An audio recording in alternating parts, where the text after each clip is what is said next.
last session, we did the Danny Kahneman with the experiencing self and the remembering self. You generally remember what that was about. So what does your remembering self say about the remembering self? This thing. So this is kind of like the summary. So if we look at these two profiles, the patient A and the patient B, there's no doubt that patient B suffered pain more than patient A.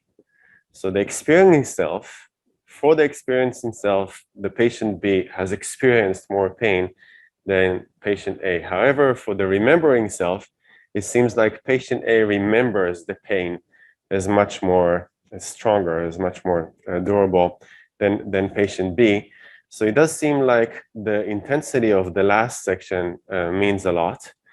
And then you might ask, why is this important? So I promised you we didn't have enough time last time to talk a little bit about the personal life story of Dan Ariely. So you might have been wondering why he looks the way that he looks and how is this related to him deciding to do stuff about irrational behavior and decision making. So I'm going to play you a clip of Dan Ariely explaining his life story and what brought him to do judgment decision making and how it relates to this effect. So this was published in 1996, and Dan Ariely published his, I think, 2 years later, and was very much inspired by these findings. This is the one from Danny Kahneman, so 96 in Pain. And this is the one from Dan Ariely in 1998.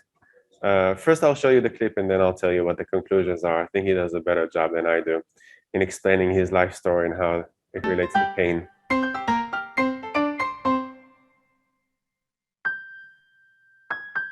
Many years ago, I had the misfortune of being involved in an explosion. And as a consequence, I got burned in about 70% of my body. And I spent the next almost 3 years in hospital. Having no skin creates opportunities for incredible pain. And then they start taking bandages off. That was kind of a daily torture. And I would try to convince them all along that the best thing to do was not to pull strongly on the bandages and make them very fast, but to do it slower. So if you imagine that you have like a time horizon, and the question over this time horizon, what would you want? Do you want high intensity of pain, but for a short duration?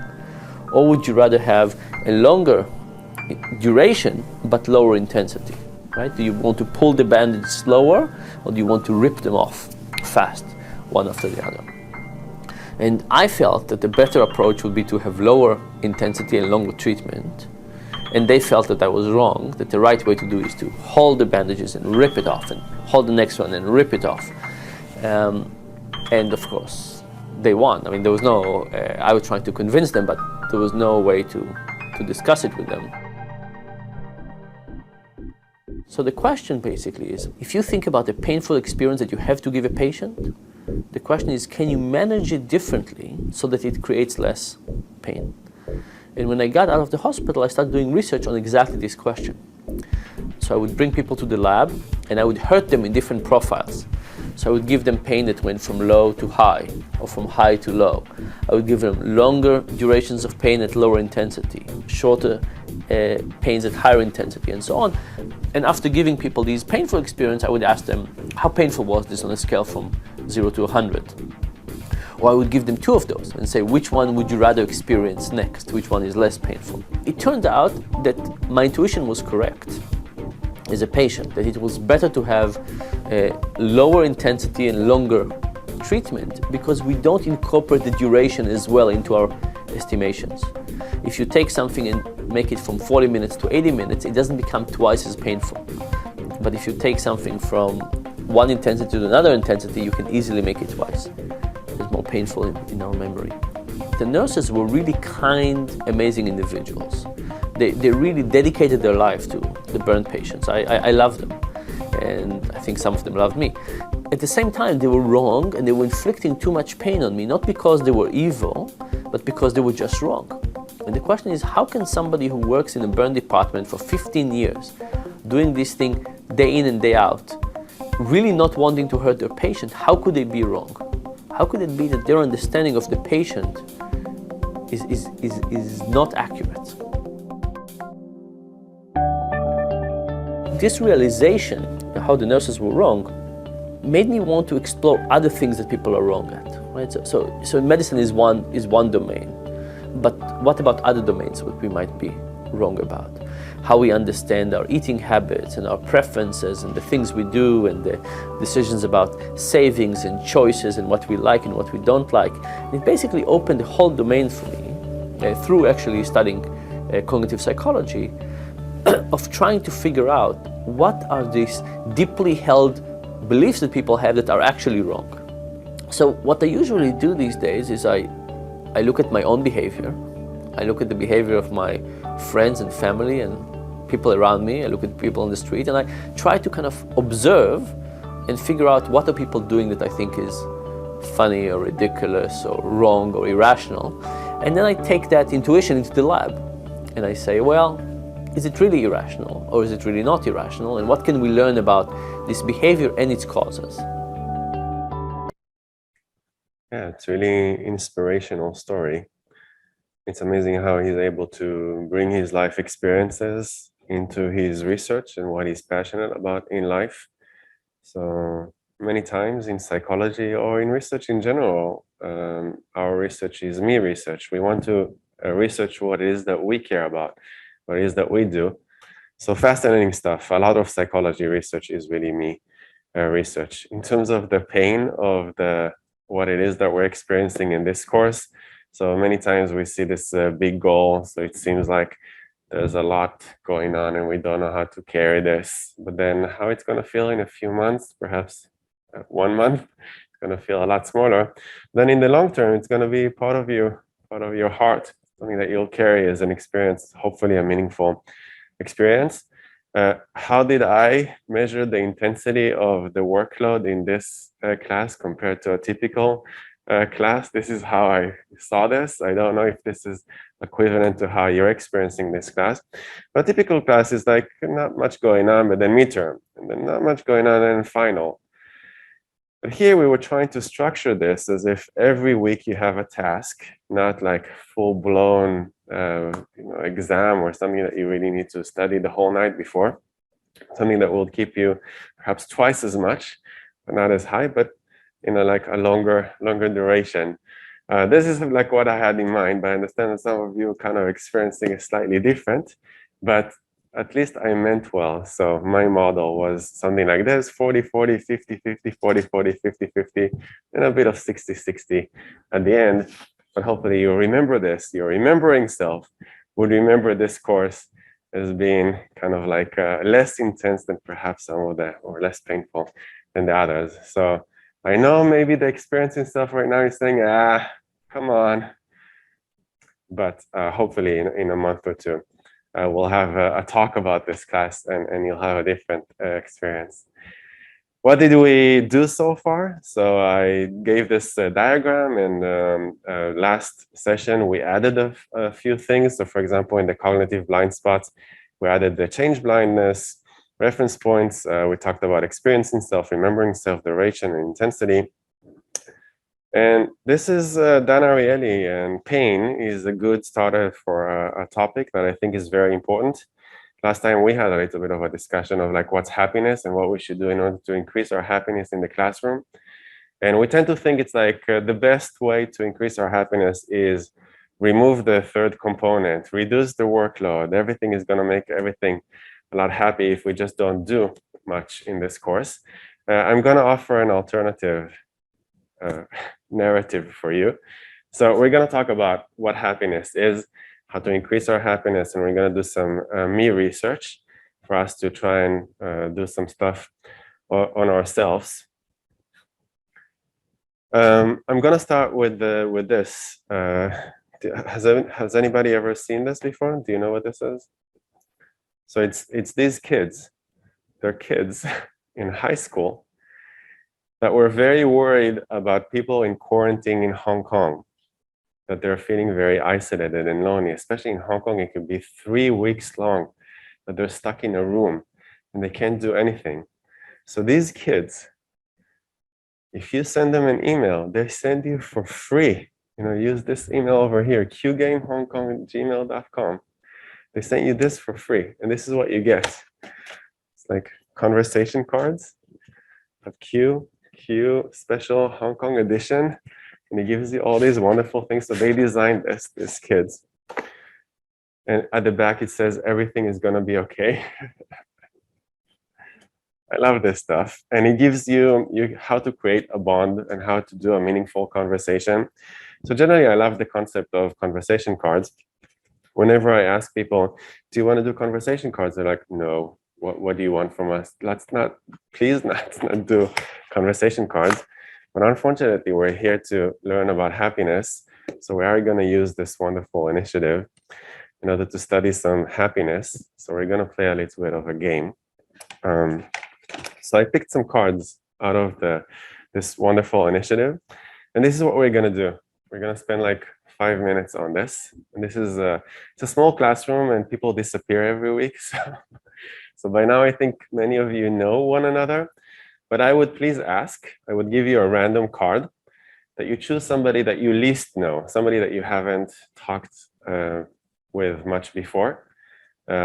It's a chance for you to kind of get to know others, perhaps people more in the back or people that don't participate a lot.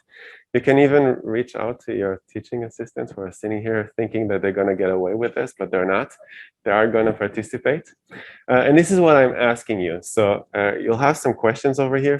For example, what is your favorite outdoor activity in Hong Kong? What song makes you dance? What has been your favorite adventure? When you're having a bad day, what do you do to feel better? What would be a perfect day? What rocks your world? This kind of stuff. So present this question. So read this question out loud to the other person, and the other person would read to you. And try and have like a 1 minute, 2 minute, more than just a sentence or two. Just create some kind of narrative or a few sentences to say about this, and then commit something to mind about the other person.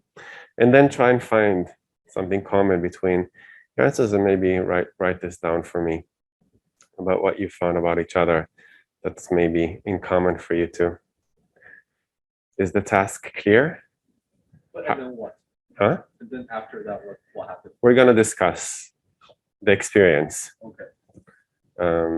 Yeah. So if you can also do like a metacognition, also reflect on what you're experiencing and how does that feel. So right now, when I'm telling you about this task, how does that feel? Maybe it feels a bit awkward and strange, and why do I need to do this? And I didn't come to class in order to talk to strangers.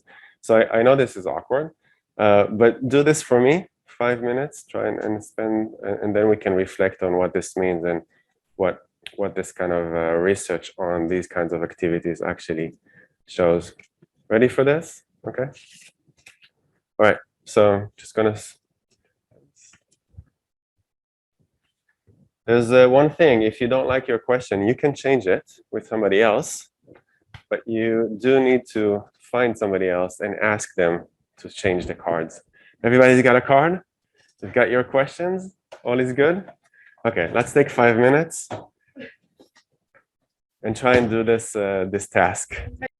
Okay. Terrific. Thank you so much. Can go back. Great. So what are your impressions? What did you experience? What did you see in others? What is this about? How is this related to the concept of happiness? What's your take on this? But in the real world, we don't really do this very much, right? How often, when was the last time you just went to a stranger and asked them something? Forget about like personal stuff, just like engage in a conversation. Do you ever do this kind of thing? I think one thing about this game is that it kind of forces you to open up, but at the same time, it also feels a bit artificial in that of course it's artificial. You ask the question not out of your personal interest, but because you're forced to. Right. And then the other person know that you're being forced to ask this question and know that you're maybe not interested. Like. Yeah. Okay, good insights. Perhaps other things you want to share? Because we've heard from the 2 males out of 3. Yes, please. 2 girls, yes, please share. What's your experience? I share the awkwardness in the first maybe 5 seconds. Awkwardness? We all see the card in each other's hand. Yes. And it's very much artificial, like he said. After the answer, we actually just drift to other topics and then Yeah. So what kind of topics, for example? Don't need to say the actual thing, but where did you drift to? because my question is, what song makes you dance? Dance, And yeah. So she mentioned like the K-pop she really liked. And Okay. kind of go from there to where are you from? What do you like to eat? And things like that. Yeah. So from that point on, it's mostly like spontaneous curiosity for that person. Yeah. Maybe if we get over the initial awkwardness, the first 5 seconds, we can actually perhaps even come to first learn something new about a person that would enrich our lives, and second, maybe even to some extent enjoy this and gain something from that. Let's say as experimenters, putting on the experimenter hat, anything interesting in this kind of exchange that you would like to study? Now that you've experienced something, you can do me research. What kind of thing would you like to study? Let's say you can get to do this to other people. So how long does the experiment need to last in order for them to drift into a different topic? Okay, yeah. Because we were about So to drift the into duration. we were about to drift into different topics, but then instead we just decided to ask another group our question. Okay, I see. Okay, duration, number of people or number of groups. Great. What else? How long until the conversation just shuts down? Like you don't give like a 5-minute time limit to the conversation. You just let them start talking, and then just measure the time when they start talking about the question until they just. In a conversation like this, I tend to agree with others. Agree with others? Yeah, Okay. when I was reflecting what I said, some of the part I actually do not agree with. Okay. Yeah. So something like, are conversations more fluent when you agree or you disagree? If there's like something that's controversial, something that's bringing you to share something in common, to talk about something in common. Yeah, these are good reflections. Thanks for playing along with me. I know it's not easy for everybody. Every time I get into a situation in a classroom where you have to face each other and do something, I feel awkward. But yeah, I think it's important for us when we reflect on these things, because there's some people like Nick Epley over here from University of Chicago that do some really interesting research on this. In the past year, he came out with this book, some copies in my room if you want to go and learn more about that.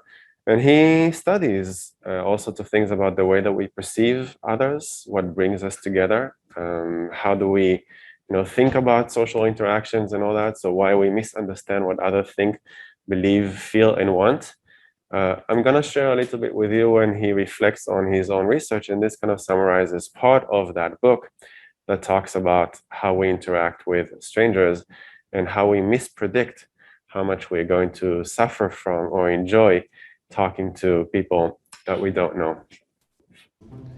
So psychologists are often in the business of refining common sense. Everybody in their daily lives is a psychologist. We have lots of thoughts about each other. We have lots of beliefs about why people do what they do. Everybody's an intuitive psychologist in their daily lives. What we're often in the business of is refining that common sense based on what we learn about reality. And so Aristotle, centuries ago, said that man is by nature a social animal. That part is sort of common sense. Our social relationships are critical for us. But I don't think Aristotle had any idea of just how deeply true that was. You see the importance of our sociality almost everywhere you look for our well-being and our health. So you see it when you just look between our ears. Our brains, our neocortex in particular, is about 3 times bigger than our nearest primate relative, the chimpanzee. Most of those neurons seem to be involved in social cognition and thinking about others. Living in large social groups requires a lot of neural capacity to keep track of who knows what, who to trust and who to avoid.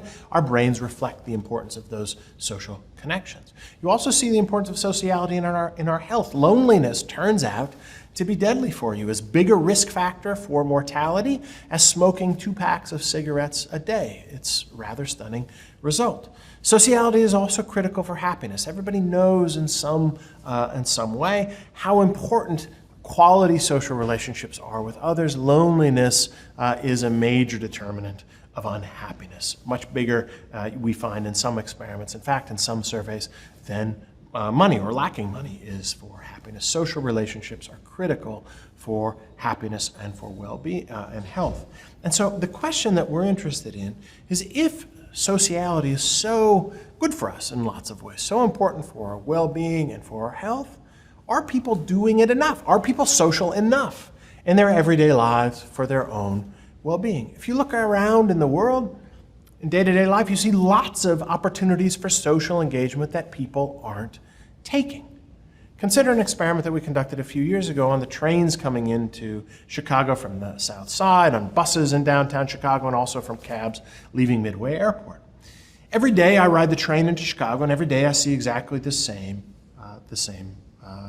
drama play out. People get on the train, they sit down cheek to jowl next to somebody else, and they spend 45 minutes then ignoring this person, the most social species, or certainly most social primate on the planet, who's made happier and healthier by engaging in conversation with somebody else, nevertheless ignoring this person, treating them like a lampshade.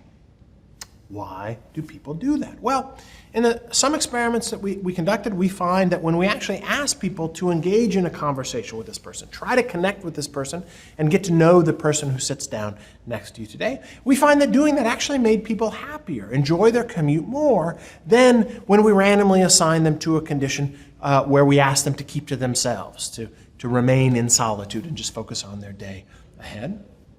Nevertheless, when we asked a separate group of people to predict how they would feel, they actually predicted they would be less happy if they engaged in conversation with this person than if they kept to themselves. That is, people were behaving in a way that they thought was rational, consistent with common sense. They thought they would enjoy their commute more if they kept to themselves than if they engaged in conversation, but that bit of common sense just proved to be mistaken. And the reason that people seem to have this expectation, we learned in subsequent research, wasn't because they misunderstood really how much they might enjoy the conversation, but rather because they thought the person sitting next to them didn't want to connect with them, didn't want to engage in conversation, and that led them to think that the conversation would be a little awkward and that they would be happier if they just didn't engage in it. Yeah, I like this message. I can understand some hesitation that maybe some of you are feeling in this regard. It's like, okay, this is maybe working in a place like the US, but this would never work in Hong Kong. If you try to approach somebody on the MTR, this is not going to end well. And it could be that you're right. It's an interesting research question. Does this generalize to other places or not? But I think even in the US, what's interesting is that in the US, people mispredict and feel like they're going to feel very awkward and that this is not going to play out well.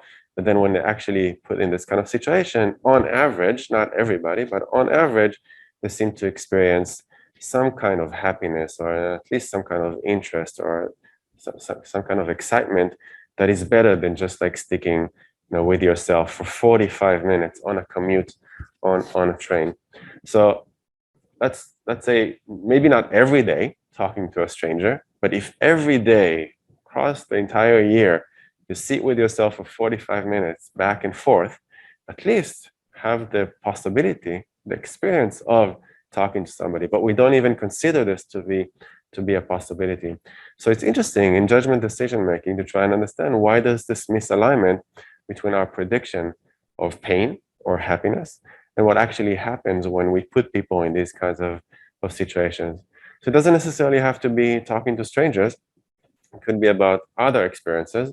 Do people think that they'll gain some happiness from this? Do they think that it's going to be painful? And then putting them in this situation and seeing whether there's perhaps a gap between these two.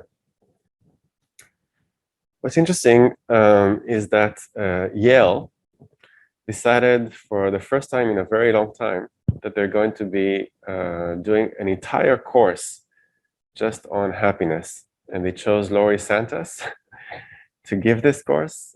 She does some stuff on happiness and she took it upon herself. And it's not easy to do a course on happiness, every time you have a guru that tells you how to improve your life and your well-being and all that, the question is this guru really experiencing much happiness compared to us? Do they walk the talk? Do they actually, are they better people, or do they have the insight for that? But Laurie Santos took a different perspective on this. So rather than talking as a guru, this is what you must do, she was talking about the science of happiness. So there are people like Ipli and others that we'll meet in a bit that are talking about how to improve our lives. So I want to introduce Laurie to you. And if you feel like happiness is something that's important to you, and after this course, you'll feel that you want to do more about your happiness or the understanding of what makes people happy, then perhaps you can participate in Laurie's course in Yale, which is now free and open online. In Coursera, you can even get a certification for a happiness expert if you would want to. So just very briefly, for 2 minutes, I'll let Laurie introduce her course and what brought her to do this. We all have these intuitions about the kinds of things that will really make us happy. We think it's more money, material possessions. My students think it's, perfect grades. The sad thing is that the research shows that a lot of those intuitions are just dead wrong.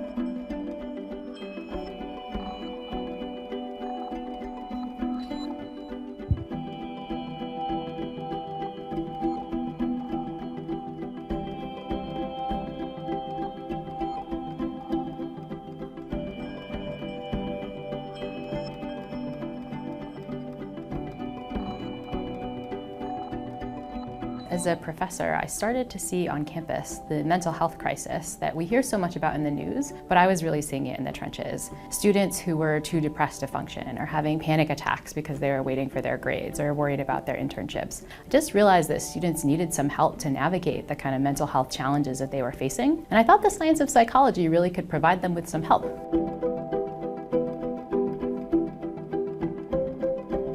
I've heard from mothers who've given this class to teens who are really struggling, who are feeling suicidal, and they feel like the tips that they've learned together as a family has really kind of improved things and really helped people who are in really pretty serious mental health crisis. One of my favorite responses that we received was from an elderly learner who wrote and said, I'm in my 80s, this is the first online class I've taken. Even in my 80s, these tips have been helping me. They're reminding me to spend more time with my grandkids and to spend more time being social.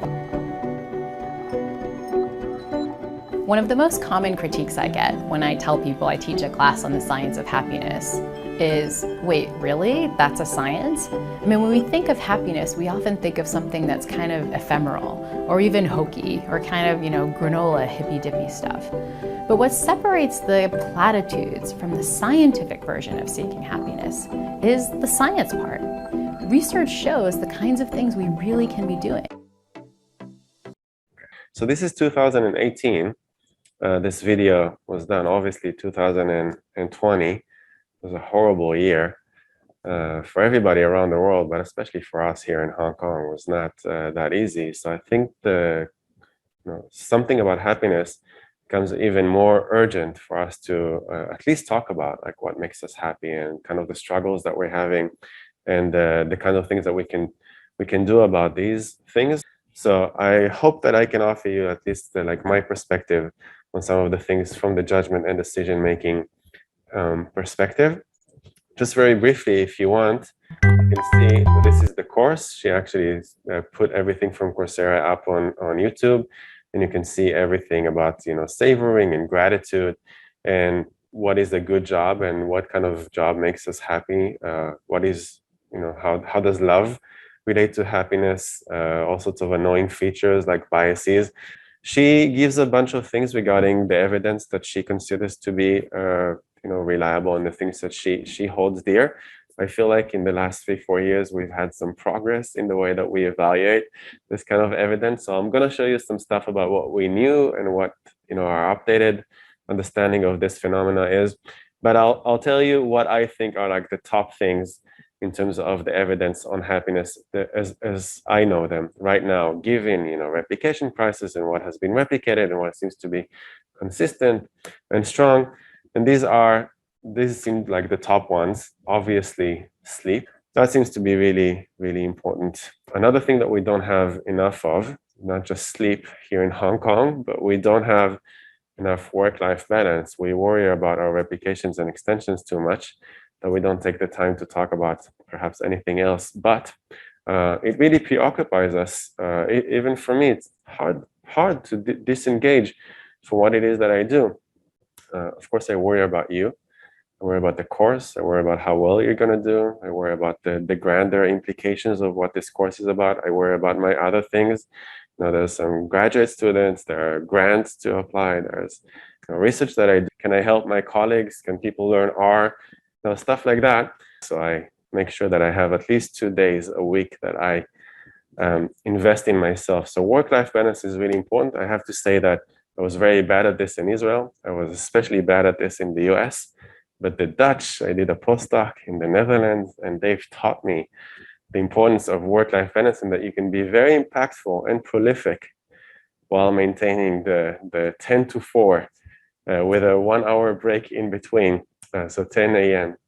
to 4 p.m., 5 days a week, work week. So it's amazing. And if you try and email some Dutch people during the summer, there's no response from beginning of July till end of August, nothing whatsoever, because everybody is at the beach or traveling around the world.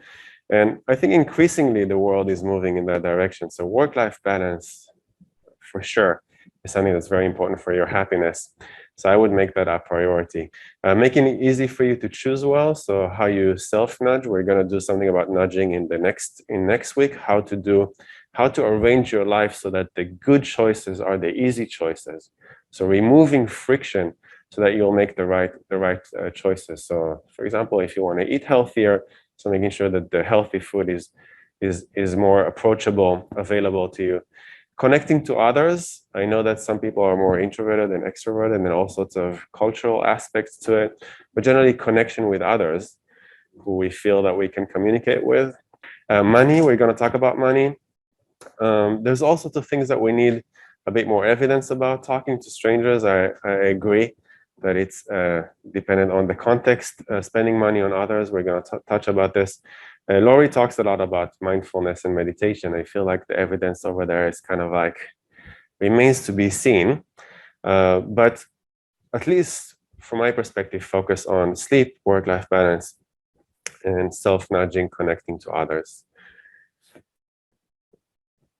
How much time do we have? Okay, good. So we have some time. We already know Danny Kahneman from the remembering self versus the experiencing self and thinking fast and slow, and a lot of heuristics and biases that we discussed. One of his most famous, this focus in illusion. Now you detail one of the many delightful parts of the book is the detail some of the patterns, the illusions and biases people have. And some of my favorites, maybe you could describe. Well, you can describe your own favorites, though. I would nominate the focusing illusion and the planning effect, I believe it's called. Planning fallacy. The planning fallacy. Maybe you could describe some of your favorite common biases. Well, I like the focusing illusion a lot. It's a very simple idea. You think of, say, moving to California, or how happy people are in California. And by and large, people greatly exaggerate how happy Californians are. And the reason is that when you think of California, you're drawing a contrast, and the contrast, one of the obvious contrasts is going to be climate, and they have a more desirable climate. And you think, and at that time, that's the one thing you're thinking about. So if they have a better climate, you immediately jump to the conclusion, this is the way System 1 works. You jump to the conclusion that they must be happier. In fact, climate is not all that important in happiness. But now it turns out this is generally true. Whatever you think about in your life, you're going to exaggerate its importance. And there's nothing you can do about it. You attend to it, and you exaggerate its importance. You ask people, how much pleasure do you get from your car? And they answer a slightly different question. They answer the question, how much pleasure do I get from my car when I'm thinking about my car? But most of the time, they drive their car, they're not thinking about it. They're thinking about other things. They're getting no pleasure from their car. So that's the focusing illusion. Yeah.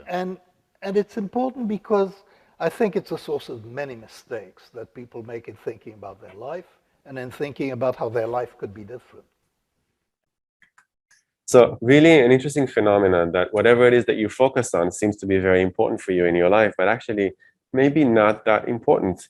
So the article that he actually published here is this one, and we're actually running a replication. So one of the thesis students that's working with me this year is going to do a replication of this. Does living in California make people happy? A focusing illusion in judgments of life satisfaction.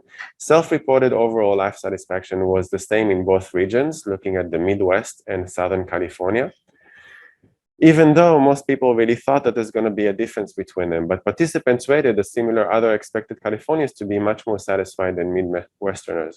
So people think if I compare myself in the Midwest to people that live in California, of course the Californians are much happier because California has sunshine, a bit like Hong Kong. And the weather is quite similar. So we're very well off here, at least weather-wise. But when you actually see what's important to people in their lives, so this is kind of like the scale. I don't know how much you can see this, so I'm going to tell you what it says. Weather is over here. Winter weather, summer weather is actually over here on the right, somewhere between 2 and 3. But the most important thing that's closer to the high 5 is this job prospects, academic opportunity, financial situation, personal safety, social life, outdoor activities, natural beauty, cultural opportunity. So there's lots of factors that seem to influence you when you, how you experience your happiness that have nothing to do with what the weather is. So even if the weather in the Midwest is not as good as the weather in California, there's some, if you live, for example, in Chicago, it's a wonderful city, lots of things to do over there. Definitely job prospects wise and academic opportunities. So IPLI in University of Chicago and Northwestern and all that. So lots of opportunities that overcome some of the things that you don't really care about as much. So a focusing illusion is that when you make a comparison, you look at the one thing that seems to be in contrast between these two, but actually maybe that's not the thing that matters the most. Another focusing illusion is that you try to compare yourself to other rich people. So how do you compare yourself to people who live in the peak, in Hong Kong's peak? Who do you think is happier, you or them? People are like, oh my God, they have so much more money than I do, and they have this beautiful view of the harbor, and they send their kids to whatever school, and they can afford to fly in their private jets to wherever in the world, that kind of thing. But actually, when we look down at it and we ask millionaires compared to ask people in our social status, what is the difference? Actually, there's not much difference in the level of happiness. So this is published in Science, also Danny Kahneman. So he took the focusing illusion very far from psychological science to science, both for living in California and about things like social status.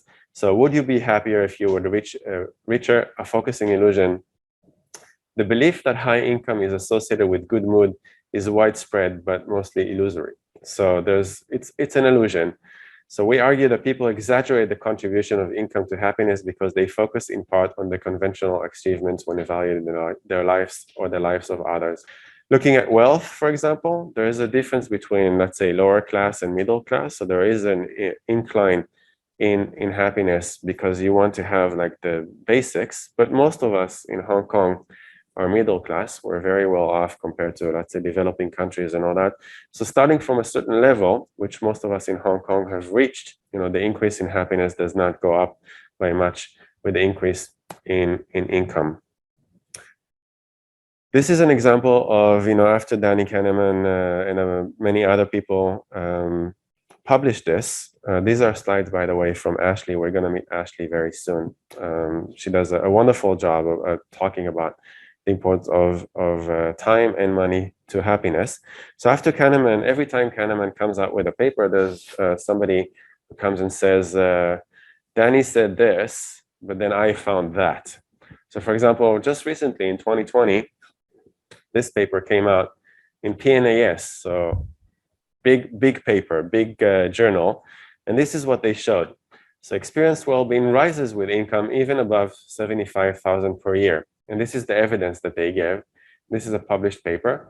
And what you can see over here is that you can see z-scores of well-being. You can see the 75,000 over here in the middle. And then you can see the increase in experienced well-being and increase in life satisfaction. What is the problem with this? And immediately when this came out, it took like a day for people to start criticizing what it is that they've done.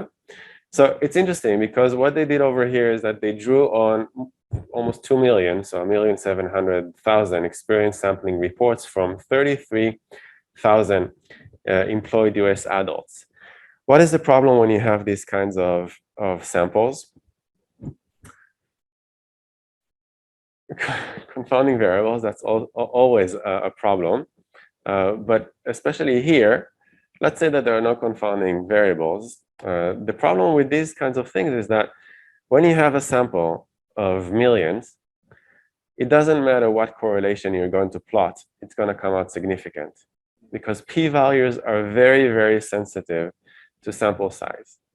It's just the way that it is. You can't look at sample size. So they said, can you please plot this, just the raw data, and show us what the diagram looks like so we can get a measure of the effect. What is the effect size? So actually they did this. Actually, when you look at the plot without the z-scores and just like looking at the trend, this is what the trend is. So this is the incline. So actually, he wanted to go against Danny's findings, but actually ended up supporting this because he was looking at only the p-value. But when you look at effect sizes, Danny was very, very right. The only thing was that he has a much larger sample. So this is a good example for where p-values are not to be relied on. You do want to know what the effect size is. So the new PNAS paper said income is a poor way to improve well-being, but then some people online started to criticize this, and then eventually did some commentaries on this. So two things to note here. The x-axis is logarithmic, so there's a huge difference in income between the rightmost points, never mind that. And then it's just like a tiny effect. So then he plotted the whole thing, he did his own analysis, and then we found out that actually there's support for what Danny did. How about time and money? So Ashley did a really good job. Wonderful book that I read in one of my hikes in Hong Kong. It's called Time Smart, and I really like her attitude. She's kind of she's passionate and energetic, and she says that we don't understand that the resource that we need the most is actually not money. We emphasize money, how much income we're going to get, but actually the most important resource that we have is time. We just don't have enough time on this planet. So if we could spend money in order to gain more time, that would be an optimal solution. So she says that one of the biggest problems in our societies, and I think this is especially true for Hong Kong, is what's called time poverty. We could be very wealthy compared to the rest of the world, but we just don't have enough time. And we spend the time that we do have completely in the wrong ways. So I'm gonna share 6 minutes from her TED Talk. And hopefully I found this to be very inspirational, and I strongly recommend the book. I think there's some really important insights that I try and implement in my own life. I have the power to make you all less time poor right now. It's true.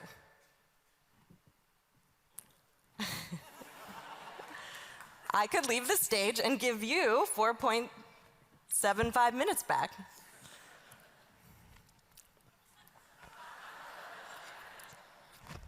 But I'm not going to do that. I don't trust you. You would squander that free time, perhaps by passively scrolling on your phone until the next talk starts, or if you're anything like me, answering just one more work email. It isn't our fault that we fail to prioritize time or that we lose moments of free time. Our brains get in the way. Human beings are pretty much allergic to leisure. Researchers call this phenomenon idleness aversion. I mean, let's be real. When's the last time someone asked you what your plans were for today and you cheerily replied, nothing? We also think we're going to have more time in the future than we do in the present. I like to call this bias the yes, damn effect, and it works in life a little bit something like this. Monday. Hey, Ash, can you help me move Saturday? No problem. Tuesday. Hey, Ash, want to go to dinner on Saturday? Sounds great. Wednesday. Professor Willens, I have a paper due Monday, and I would really appreciate your help on Saturday. Of course. Yes, yes, yes, yes, yes, yes, yes, Saturday. Damn. Oh, what was I thinking? When the future becomes the present, we often wish we could take back the things we said yes to. It is clear, our societies and our minds are conspiring against us when it comes to time. We are taught that money is our most valuable resource. Our free time becomes time confetti thanks to our constant connection to our cell phones. And we say yes way too often, in part because we think we're going to have more time in the future than we do in the present. But luckily for us, just like people who are physically fit, the time-rich among us make small, simple decisions in their everyday lives that allow them to have more and better time. The time-rich among us prioritize time over money. No matter how much money they make, they're willing to give up some of their money in order to have more and better time. They're also likely to take all of their paid vacations. Now, this seems obvious, but many of us don't do it. If your boss were to put a giant stack of money on the table in front of you, you wouldn't walk away from it. But by failing to take all of your paid vacation, that's essentially what you're doing. You're walking away from a gift of time. They also spend more time savoring their daily experiences. My collaborator and I have data showing that the French spend more time eating and are less stressed and happier as a result. In contrast, Americans spend more time choosing their food than actually enjoying it. To be clear, scrolling Grubhub for hours is not a path to greater time affluence or happiness. They also spend time engaged each day in activities that we know are good for happiness, socializing with friends and family, volunteering, and exercising, even if just for a few minutes. As it turns out, giving away our time for free by volunteering is one of the best ways to feel like we have more of it. Maybe they have more time for these activities because they're also willing to pay to outsource their most disliked tasks to others. My data suggests that simply spending as little as $40 to outsource our most dreaded task to others can really pay off in terms of happiness and stress. Lastly, the time-rich among us keep time affluent to-do lists. Each day, we are rewarded with small moments of free time, like during our morning commute or while standing in line at our local supermarket. The time-rich among us don't squander this free time. They capitalize on it. They keep lists with activities that they can complete in these found moments, like texting their friend, calling their mom, or reading an ebook. So the next time you feel compelled to take that "what celebrity do I look like" quiz on the internet, try texting your best friend instead. Yeah, so this goes on. I recommend that you watch her TED Talk and read her book or listen to it. It's some pretty good stuff, and she does a remarkable research. So this is an example, also a PNAS paper, about buying time promotes happiness. So here she is with some big names, Elizabeth Dunn, Michael Norton, and I know Becker's from the Netherlands, and we follow each other on Twitter. So generally, what you can see over here is that a field experiment provides causal evidence that working adults report greater happiness after spending money on a time-saving purchase than on material purchase. So if you have the option of actually spending some money in order to gain more time, that can reduce things like end of the day negative affect or end of the day perceived time pressure. So across different places like Denmark, Netherlands, and the United States. 99% of people said that they would like to do this. So this sounds really good on paper. However, only 17, even when given the chance to do this, only 17% actually do this in practice. How about millionaires? Slightly better than the rest of us. They do know how to spend money. They're a little bit less, sensitive to money concerns. So that makes sense. But even then, there's a big gap between how many of them. So it's not like if you have more money, then you're going to completely override this bias. So it's really interesting that some studies from the same group actually went and talked to millionaires in order to understand how it is that they spend their money and what they spend it on. And I like this result that actually the rich and the general population spend time in surprisingly similar ways. So if they spend their time in similar ways, is there any other differences that maybe we can learn? So what you can see over here is that millionaires generally spend more time engaged in active leisure, exercising and volunteering rather than passive leisure, watching TV and relaxing. So they make better use of their leisure time. And then millionaires spent more time engaging in tasks at work over which they had more control. And many times when I give these kinds of talks, the main question that I get is, great, so you're telling us what to do. Do you actually, you and those people who are studying happiness, do you actually do this? And Ashley gets this question a lot. Do you actually invest in your own happiness? So she talks about, even us, when we study happiness, we have these biases, and it's very difficult for us to overcome this. Sometimes we tell you this because we want to convince ourselves to do these sort of things. But I have to say, especially during the pandemic, I made this a big priority. So I want to show you that I try to do this. When I said I emphasize my weekends, I really take this into consideration, and I try to say no as much as possible. In general, I try to say no to anything that comes on the weekend. And I'm really, of all my achievements in Hong Kong, this is the one that I'm most proud of. I'm at number 74. So don't know what people think of when they think of Hong Kong, but here's a bit from a hike. So this is from last weekend. So this is in South Lantau Country Trail. And over here, some hikes. So beautiful places in Hong Kong. And I thought that, after 74 of those, I'll run out of places in Hong Kong. It's just like one city. But there's so many beautiful places in Hong Kong. I just keep finding new places. Tai Mo Shan, I don't know if you've hiked that. That was 2 weeks ago. Kowloon Peak is always nice because if you're a little bit lazy, you can take the taxi all the way to the top and then hike down instead. So of all my Twitter threads, when I talk about research and all this, this is the most popular one, and people like this one the most. So I do try to, both do this and communicate to others that this is important. You think this is only me? It's not. Our dean, Will, do you know the dean? Yeah. He does hikes with students. He's an ultra marathon runner. So we have some inspirational people here in our department. So we do try, we understand how important this is for our well-being. Work-life balance is really important. So especially during a pandemic, especially during times of social isolation when we can't spend a lot of time with others. If you don't like hikes, don't do hikes, but do something that is meaningful and important for you, especially if you can do this with other people around you. So I try and make this a priority. It's not always that easy, especially when, middle of the semester, 3 courses, lots of thesis students and lots of pressures, but still it's something that I try to do all the time. Okay, prosociality. Spending money on others. It's the same group. So Elizabeth Dunn and Michael Norton. So this is one of the papers that came out in Science.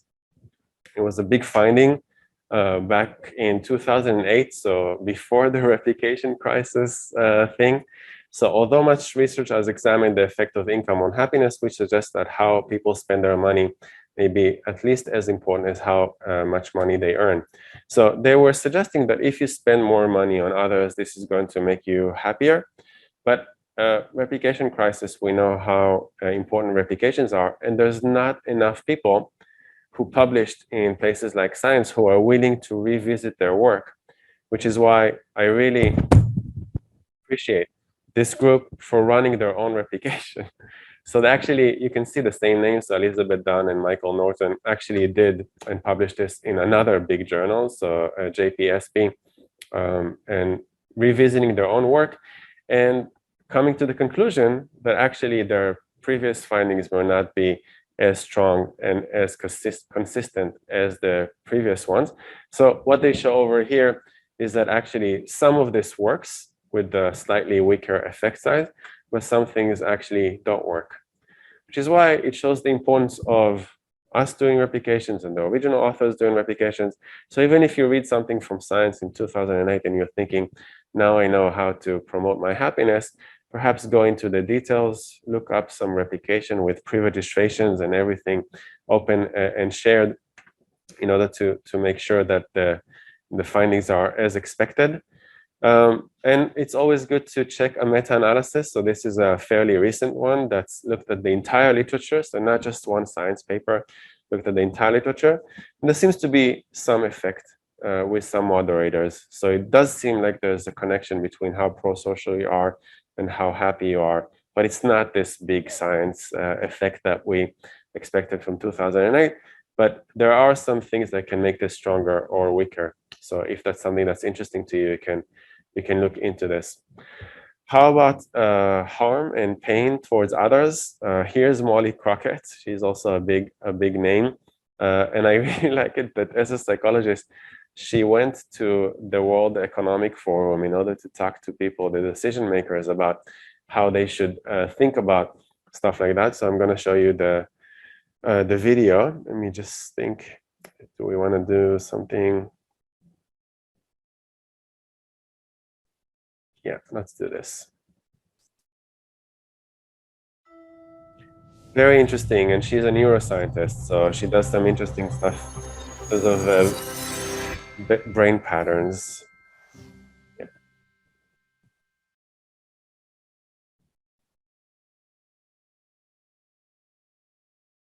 The World Economic Forum is perhaps an unusual place to share scientific evidence that money won't necessarily make you happy. But here we are, and it gets worse. I'm here to suggest that certain kinds of money might even make you less happy. At first, this may seem to contradict the classic economic model of human nature, Homo economicus, whose happiness depends solely on maximizing material self-interest. But research in psychology and neuroscience suggests maybe a better model is Homo moralis, whose happiness depends not just on self-interest, but also the welfare of others. In my lab, we've been studying how the value of money itself depends on whether it was earned morally. Now, the idea that money can be tainted can be traced back at least to biblical times, where we see the first mention of the term filthy lucre, or money earned in a dishonest or dishonorable way. We've been testing this idea in the lab with experiments where we give people the opportunity to earn some money for themselves by delivering mildly painful electric shocks to either themselves or a stranger. The shocks feel a bit like a bee sting that lasts for half a second. They don't cause any physical damage, I assure you, but they are unpleasant. So when people in our experiments make these decisions, they face a moral dilemma.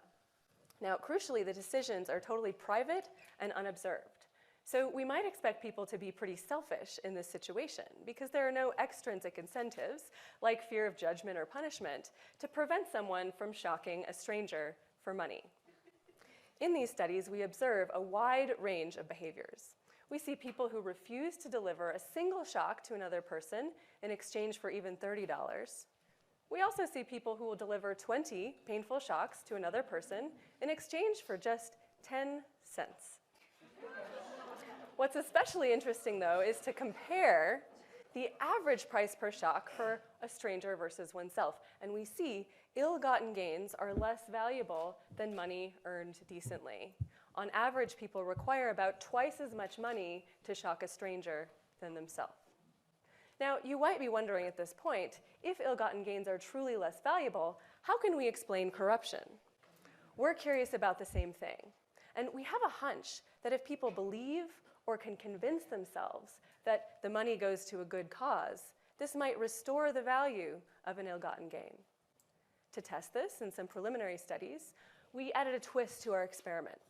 In the profit condition, as before, people can earn money for themselves by shocking themselves or a stranger. In the charity condition, the money goes to a children's cancer charity instead.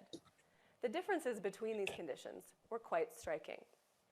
As we saw before, with profit, most people would rather personally profit from their own pain than a stranger's pain. But this was not the case when the money went to charity. If anything, people seem to be slightly more willing to shock another person than themselves for a good cause.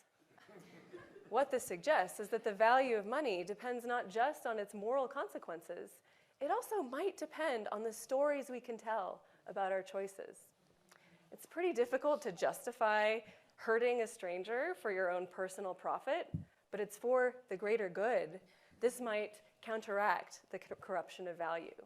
Or in other words, I think you need to be very brave to go to the World Economic Forum in order to stand over there and speak about stuff like that. So I really appreciate her making that effort and communicating these things, some of the research findings. Happiness, money, and altruism. This is kind of like a summary of the happiness myth that money is what's going to make you happy. So we saw a bunch of things that are not related to money. So emphasizing time or emphasizing our interactions with others. The Yale course about happiness lays out a bunch of other things. I was talking about sleep and work-life balance, and making the most in going out and spending your time well.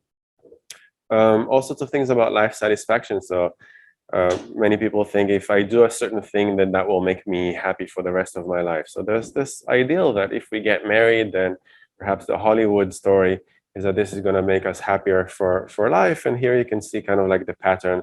It makes us momentarily happy, but then it kind of like goes down and up and basically balances out again.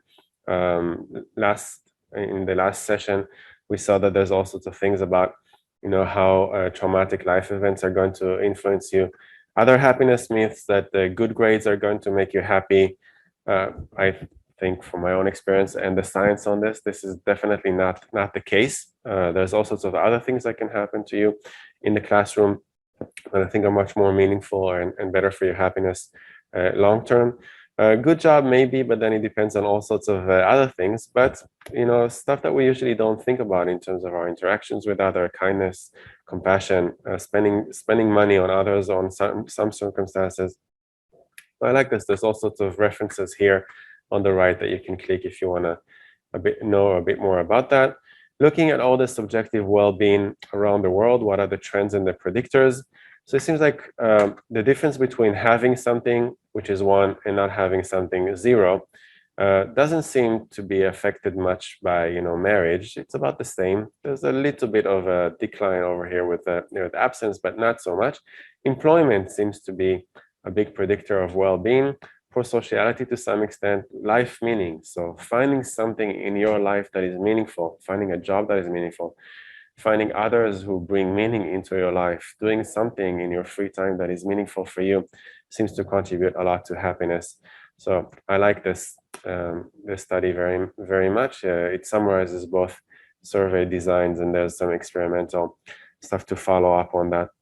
The last thing that I want to present to you, I don't know if we had a chance to talk about effective altruism right now, but I think it's one of the most important movements that came out in the last decade.